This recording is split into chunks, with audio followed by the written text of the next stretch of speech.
Estamos começando mais uma segunda dupla com o querido amigo professor Dr. Jorge Vieira. O currículo do professor estará disponível na descrição deste vídeo, certo? E você pode participar deste diálogo conosco, deixando a sua opinião nos comentários. E desde já, eu peço que você se inscreva, curta, compartilhe este vídeo. O tema desta segunda dupla é o ódio do atual governo contra os povos indígenas e as minorias. Professor, boa noite. Mais uma vez, estamos juntos neste diálogo sobre as questões que envolvem a conjuntura política, social, cultural do nosso país. E, para a gente começar, vai aqui a nossa primeira questão.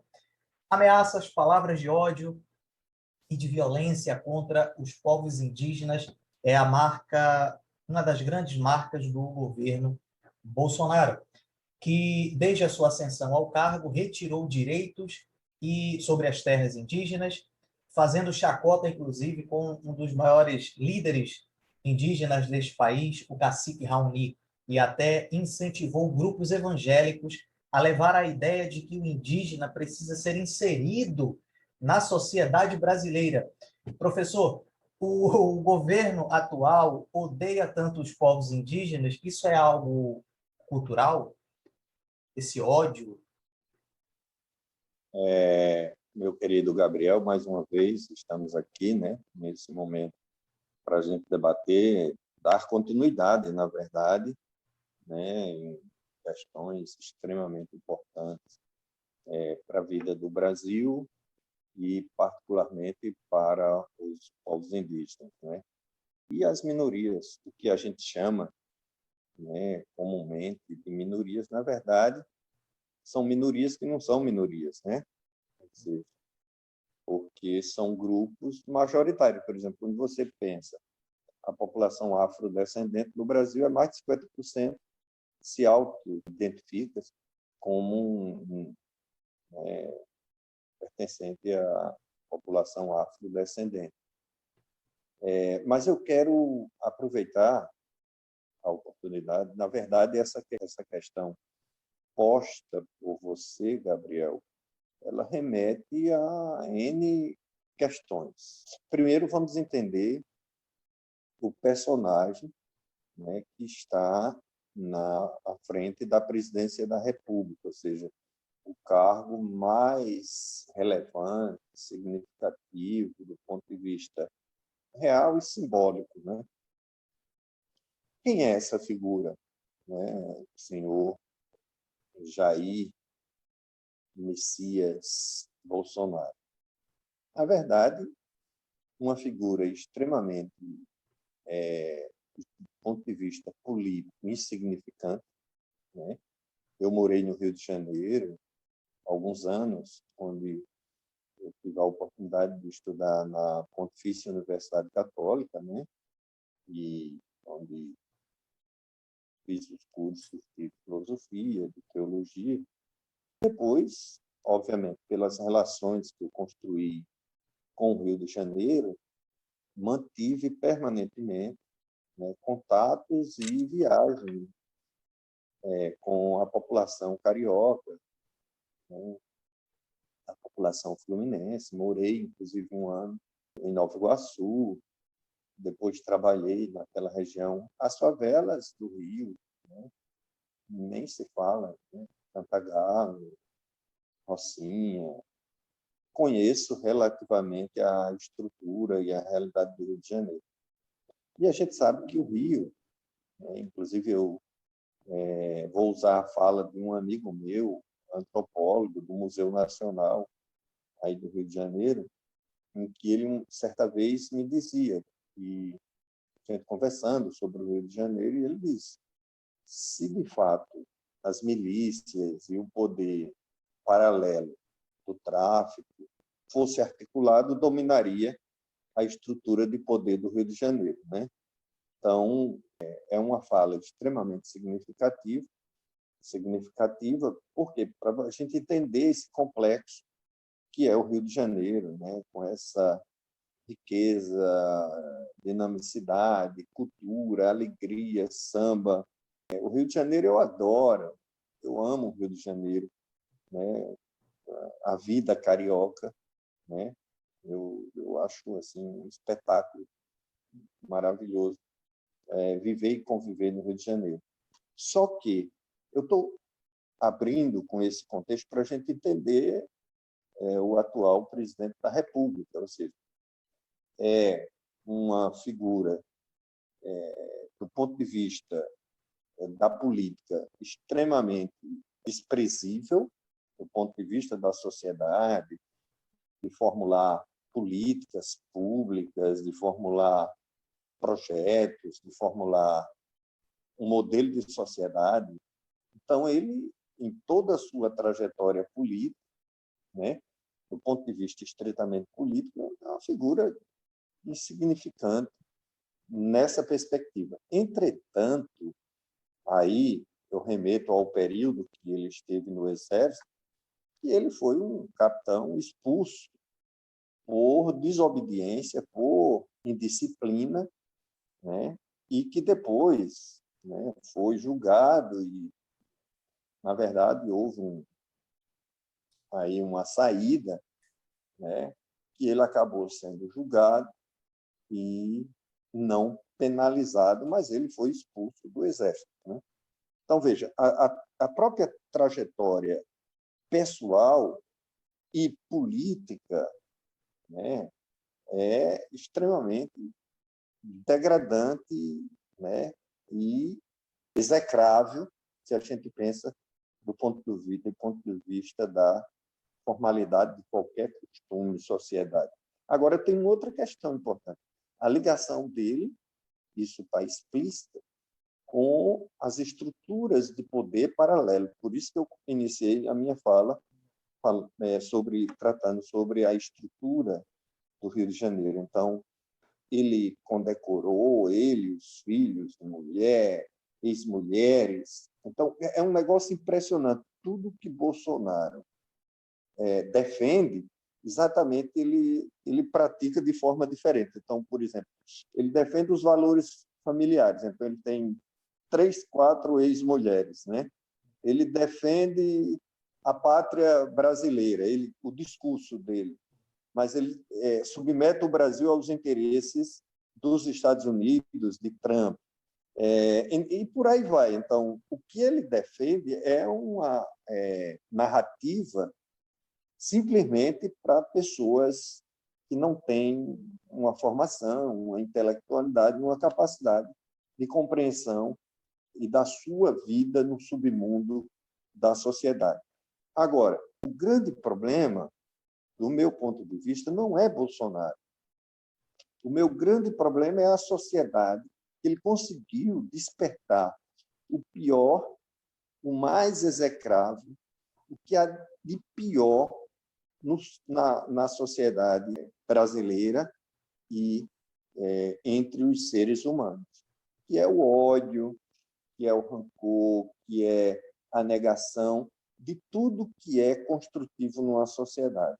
Então, veja, a negação da ciência, a negação dos valores, a negação do amor à vida.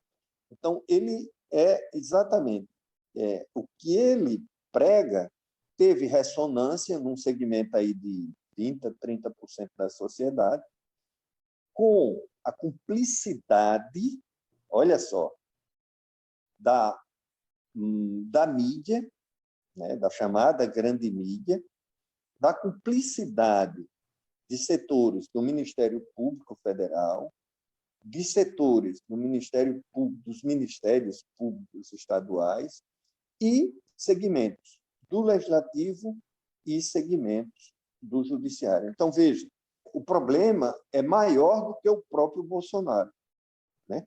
O problema está no extrato, como diria um amigo meu, Padre Rosevaldo, uma figura extremamente intelectual, uma figura mística, e ele disse: Jorge, olha, existem 2 Brasis, o Brasil oficial e o Brasil que está no submundo da nossa sociedade. Então, ele conseguiu, de fato, mobilizar, identificar, potencializar esse submundo do crime, do desrespeito à vida, da violência, do ódio. E isso ele externou, junto com esse segmento, que eu me referi de 20% a 30%, externou no período eleitoral. Então, aí a perseguição aos povos indígenas. Então, na campanha, ele já dizia que não iria demarcar 1 centímetro de terra, e está cumprindo. Contra os quilombolas, inclusive, quando ele visitou comunidades quilombolas aí no Rio de Janeiro, ele dizia que encontrou lá uns negros com um determinado peso, e ele dizia que aquele, primeiro, tratou como arroba. Arroba a gente trata animais, né? Quando você compra um animal por 2, 3, 4, 5 arrobas, um boi, um porco, né?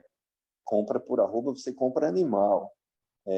E aí ele tratou aquele afrodescendente, aquele quilombola, pesando pela arroba. Depois ele disse que ele não serviria nem para procriação. Então, veja, que dados científicos ele tem para dizer que alguém não serve para a reprodução? Então, veja a forma execrável dele. Mas ele trata a mulher dessa forma. Então, as mulheres, quando perguntaram certa vez para que ele queria o apartamento funcional de deputado, ele disse daquela forma que a mulher era para, na linguagem dele, era para abater as mulheres sexualmente, né? Eu não estou querendo usar as palavras que ele usou no momento, mas o público está me acompanhando e está entendendo. Sobre os travestis, lésbicas, homossexuais, ele deve ter algum problema. Quando eu fiz ética da sexualidade, quando eu estudei filosofia, tinha uma disciplina ética da sexualidade.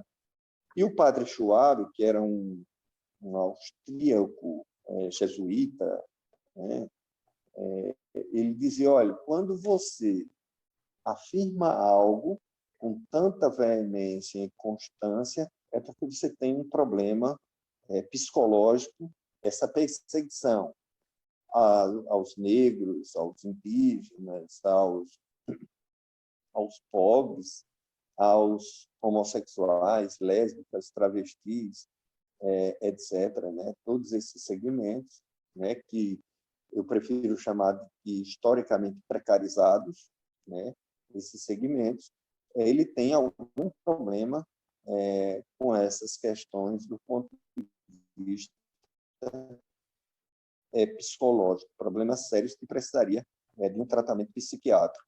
E, para, então, fechar esta questão, eu te diria que essa figura que chega à presidência da República está demonstrado que ele não tem amor por nada, não tem amor pela vida, não tem amor pelo pobre, ele não tem sentimento, ele não tem nenhuma afeição pelo bem, né? Então, é uma figura que não está apta em nenhuma perspectiva, em nenhuma dimensão, para estar no cargo que atualmente ele ocupa, a presidência da República.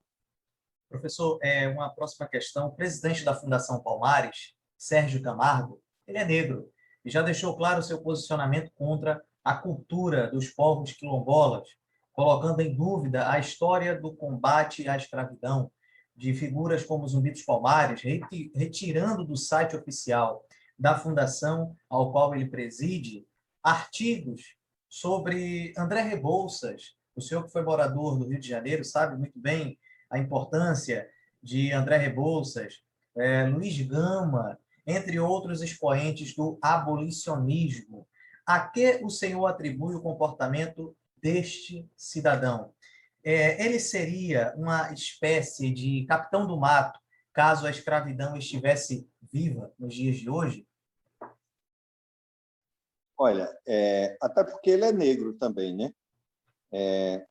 Hoje eu passei o dia trabalhando aqui na minha residência, porque professor descansa carregando pedra, né? E aí, hoje, em pleno domingo de Páscoa, nós temos até amanhã para entregar todo o processo da primeira avaliação, tal, e eu tive, né, fazendo toda essa parte administrativa. Mas, em torno aí de meio-dia para 1 hora, eu dei uma saidinha e encontrei aqui algumas pessoas à distância e de máscara, utilizando máscara. E aí alguém me perguntou, alguém do povo, né? Como explicar que um pobre é capaz de apoiar Bolsonaro? A mesma coisa, aí eu dei a resposta, que eu vou agora dar a resposta. Como é possível um negro, né, negar a escravidão, negar a perseguição, o genocídio, né, o etnocídio que foi praticado contra essa população?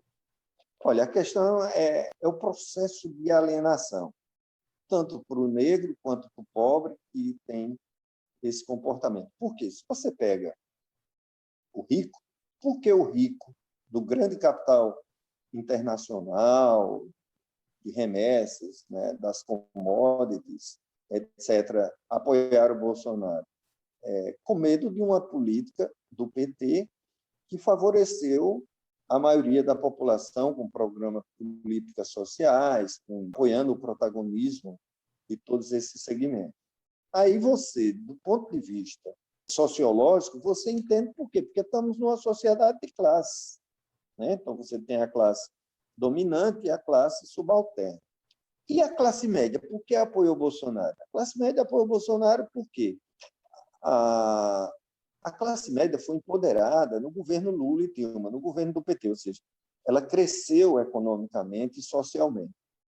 E a classe média, Marilena Chaui, que é uma filósofa, professora da USP, ela diz que a classe média é hipócrita. E a classe média, ela vive uma situação, a condição dela é uma condição de extremamente complicada. Por quê? Porque, ao mesmo tempo que a classe média almeja em ser rica, ela odeia pobre. Então, ela vive nesse dilema. Paradoxo. Ela busca ser rica. Isso. Então, ela está ali no meio, né? Então, ela não quer descer para o térreo, ela quer chegar só que não chega. A frustração dela é isso, que ela não chega ao andar de cima. Enfim, uma raríssima exceção, por outros motivos, tal, mas ela é hipócrita por isso, porque ela não se reconhece. Então, por exemplo, alguém da classe média vai ao Palácio, né? Quem conhece Maceió, nós temos um lugar de supermercado, restaurante, que é o ponte da classe média alta, né?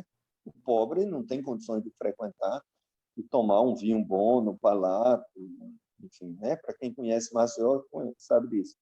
Aí alguém da classe média chega lá no Palato e se depara com um empresário político, com deputado federal, deputado estadual, prefeito, tal, e senta à mesa com um empresário, com uma figura dessa.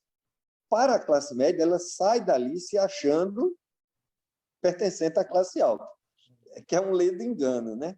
É a mesma coisa, agora trazendo essa reflexão no processo de alienação para a questão do negro, por que o presidente da Fundação Palmares nega? Porque, na verdade, ele construiu um imaginário, né, de que ele não é negro, ele se acha branco, né? Então, ele se acha numa condição. Então, ele nega, ele vive uma situação psicológica muito complicada, porque ele nega a si mesmo. Ele nega a história, né, 350 anos de escravidão, ele nega a realidade e ele também se destrói. Então, ele vive uma esquizofrenia psicológica. Aquele rapaz deve sofrer violentamente distúrbios interiores, psicológicos. Ele reproduz exatamente a ideologia da classe dominante. Então, e para reproduzir isso, e para justificar isso, ele tem que se negar e negar a própria realidade. É um absurdo, mas é o que efetivamente acontece com essa situação, que é o caso do presidente da Fundação Palmares. Perfeito. Professor, uma próxima questão aqui é o atual ministro da Educação, Milton Ribeiro, protagonizou um momento super desconfortável à comunidade LGBTQI+, quando proferiu estas palavras. Vamos abrir aspas para ele. O homossexualismo vem de famílias desajustadas. Fecha aspas. A impressão que a gente tem, professor, é que a conspiração ideológica do atual governo contra tudo aquilo que vai de encontro à sua visão deturpada de mundo ideal, como se essas pessoas estivessem em plena Idade Média, entende? Parece que eles não saíram da Idade Média. Como que o senhor analisa essa fala do atual ministro da Educação e essa perseguição, porque não deixa de ser uma perseguição aos grupos LGBT? Olha, a primeira coisa para entender essa questão nós estamos vivendo um momento de, como eu diria, de retorno saudosista ao modelo de sociedade medieval. Né? Por quê? Do ponto de vista religioso, católico, nós temos algumas que foram criadas com o Papa João Paulo II e o Papa Bento XVI, que ainda está vivo, que renunciou, algumas instituições com características medievais. Né? E os evangélicos, por outra parte, também, porque eles, agora, o próprio Bolsonaro é sustentado pelos neopentecostais, que são os mesmos da Igreja Católica, que o neopentecostalismo nasceu nos Estados Unidos, né? E foi exportado aí com a ideologia de combater os movimentos de esquerda, os partidos de esquerda, etc. Tal, né? E essas questões voltadas para valores, gênero, tal, né? Costumes, tal. Então, esses grupos neopentecostais da Igreja Católica e das igrejas evangélicas, elas têm uma visão de poder sustentada na fé, na religião, tal. Isso foi próprio do período medieval, né? É o período do teocentrismo, né? Ora, depois desse período medieval, nós já avançamos. Nós tivemos o Renascimento, que foi uma crítica muito profunda ao período medieval, depois a modernidade toda, com as bases científicas e tecnológicas também, né? Então, veja, essa concepção de retorno a esse modelo de sociedade medieval é extremamente, para nós, inclusive eu, que sou professor de Direito, e você que é estudante também de Direito, sabe disso, nós vivemos num Estado laico, né? Ou seja, se você não concorda, não aceita o homossexual, a lésbica, concordar, do ponto de vista pessoal, um problema de fórum íntimo. Tá? Isso é uma coisa. Você tem todo o direito em concordar ou não, ou aceitar ou não. Você tem todo, do ponto de vista pessoal. Agora, do ponto de vista social, você tem que respeitar. Aí onde está a questão. Ou seja, o fato de o professor Jorge Vieira, que é heterossexual, né? Minha vida, meus prazeres, minha visão de mundo é heterossexual. Agora, eu respeito profundamente, né, a condição do outro, que pode não ser igual à minha. Então, ele é homo, lésbica, etc. Tal, eu, do ponto de vista do Estado democrático de direito, eu tenho que respeitar o outro, porque é um Estado civil. A minha religião não pode determinar o comportamento do outro que tem outra religião ou nem tem religião, entendeu? Então, a gente tem que separar. É inadmissível, tá entendendo? É inadmissível você querer que o outro, né, se comporte, tenha a mesma opção que você tem, ou que sua igreja prega, ou que sua igreja. Agora, falando agora do outro lado, né, da condição de homossexual, de lésbica e tal, eu pergunto o seguinte, para essas pessoas que são religiosas, vamos fazer uma reflexão, né? Para quem professa a religião, que são os defensores de que a Bíblia criou o homem e a mulher, né? Nessa visão de procriar, tal. Tá bom. Vamos lá. Esse pessoal diz que acredita em Deus, tá? E eu vou acreditar porque eles acreditam mesmo nisso, né? Muitas vezes eu até faço aqui abro parêntese, o que eles professam, muitas vezes, eu confesso a vocês que não é o meu Deus que eu tenho na Bíblia e o Deus que eu tenho, que eu compreendo, Deus é Pai, Deus Jesus Cristo. Por quê? Porque o Deus Jesus Cristo é o Deus do amor.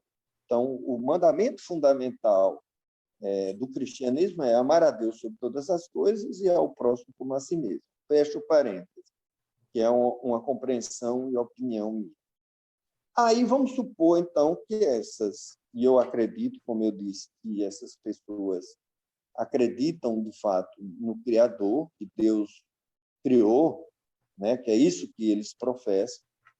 Deus criou o homem, está lá no livro do Gênesis, né? Criou todas as coisas e tal. Pergunto a vocês, se Deus é amor, Gabriel, ele só vai criar coisas, né, amorosas, né? É o princípio. Ou seja, se Deus é amor, Deus só vai criar coisas boas, né? Não é verdade? Ele não vai criar anormalidades, como dizem eles. Ora, se Deus é amor, ele criou o homem heterossexual e o homossexual. Não é? É lógico. Ele não é o criador de todas as coisas. Ele criou também o homossexual, a lésbica. Porque você não é homossexual porque diz agora, tá, agora você é homossexual. Não é? Você agora vou rodar a baiana.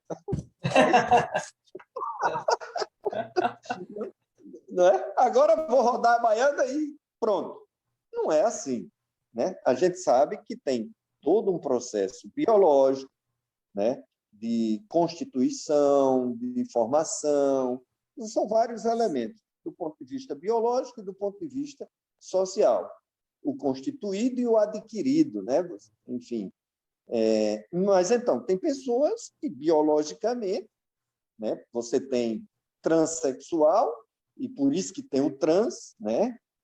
Porque ele nasceu completamente, biologicamente, né? Com os órgãos masculinos ou os órgãos femininos, mas o psicológico é ao contrário do que tem na sua constituição biológica. Então, quer dizer, aquela criança pecou, nasceu do mal, não, mas não foi Deus que fez, né? Não foi Deus que criou. Então, para esses religiosos, principalmente, nem estou falando dos preconceituosos, machistas, que isso é uma construção social, né?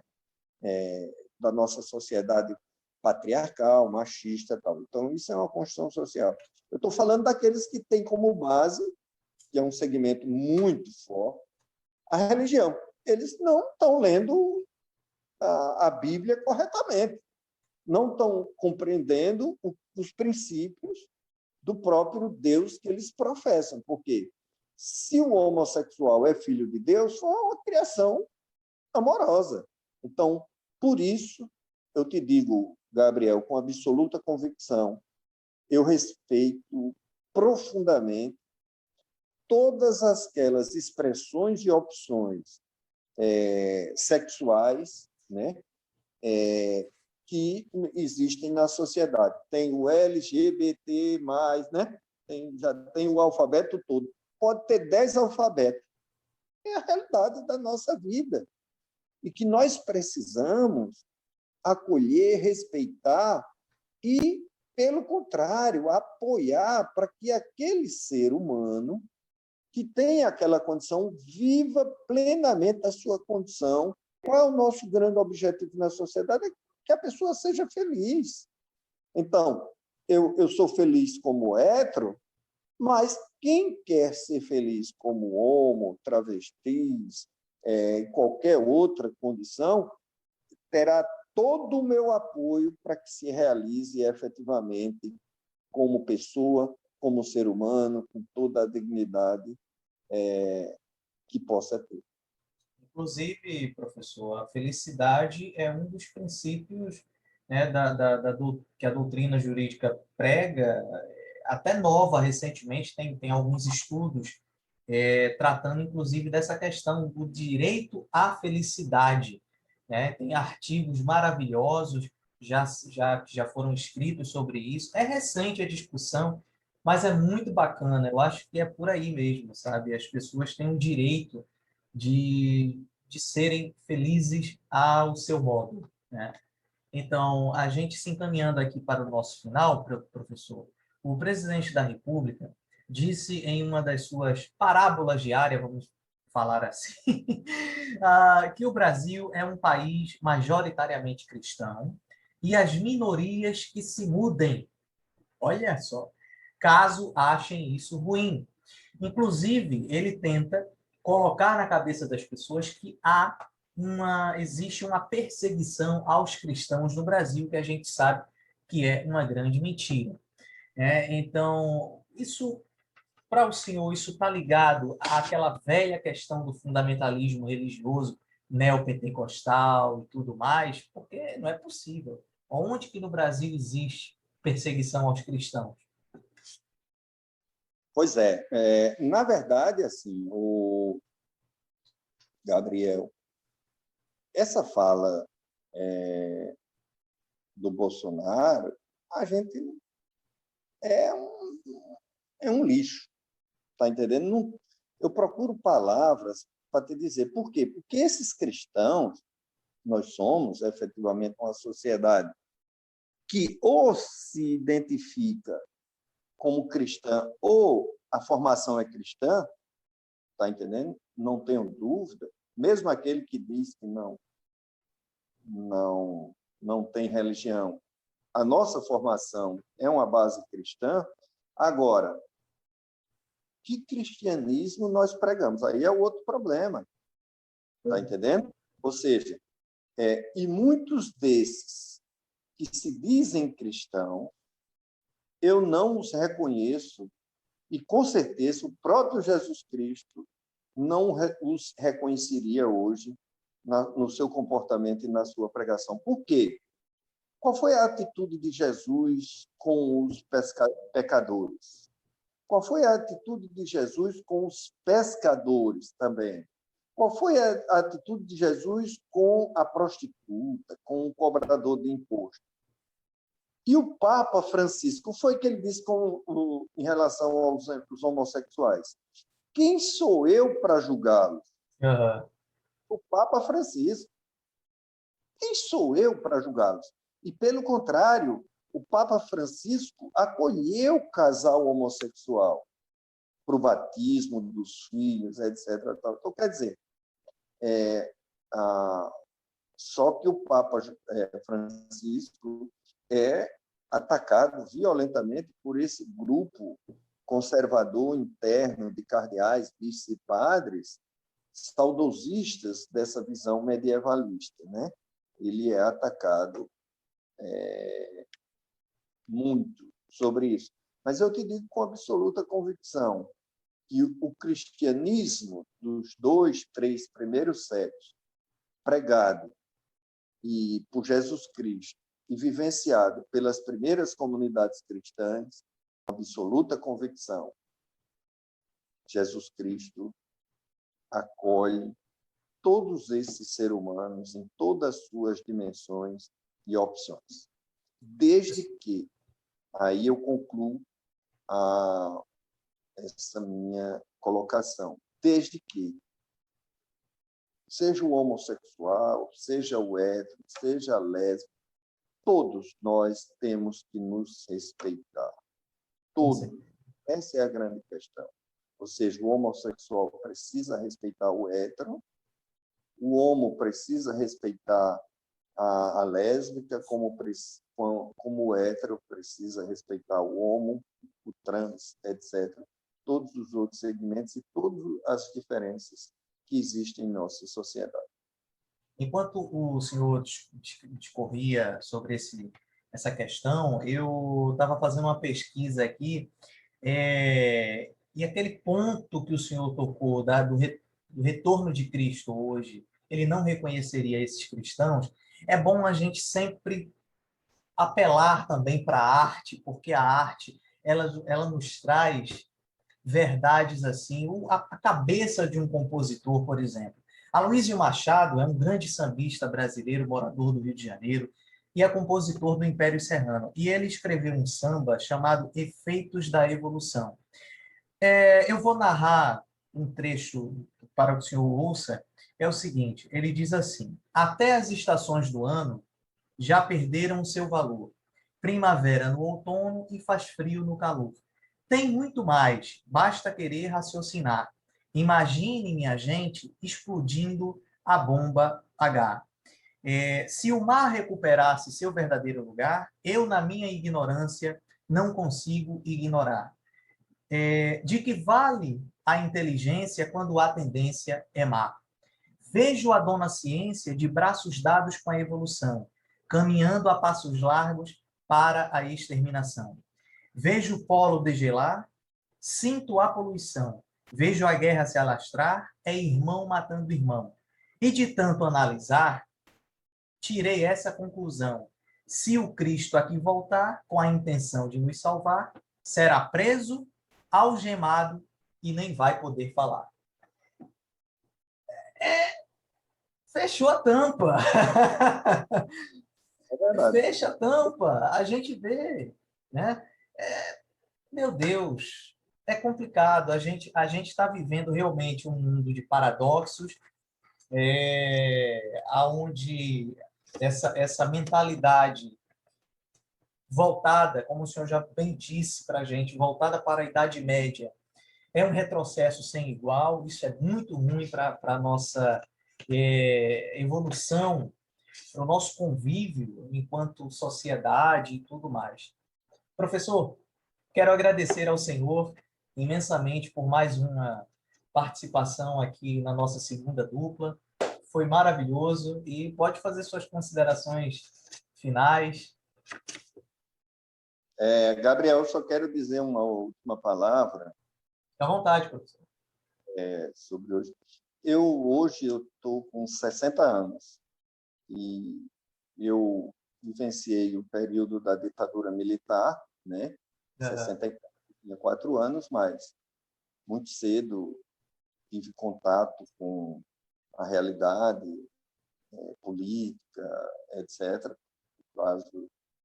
E eu sempre convivi dentro da Igreja Católica, e lá na minha cidade tinha um padre que apoiou o surgimento do sindicalismo rural, depois um movimento bíblico, etc. Protagonismo do leigo, né? Então, eu tive muito cedo contato. E depois, no Rio de Janeiro, né, eu cheguei muito jovem no Rio, participei do centro acadêmico lá da PUC, participei das Diretas Já, na Candelária, aquele grande comício de 3 milhões de pessoas que estavam lá com bandeirinha na mão, lutando pelas Diretas Já. Depois, o processo constituinte, 86, 87, 88. Depois, a primeira eleição para presidente da República, no período democrático, em 89, enfim. E, depois da promulgação da Constituição, em 1988, eu achava que eu não vivenciaria mais tempos de trevas, de escuridão, de negacionismo, de autoritarismo. E não é que nós estamos vivendo isso nos dias atuais.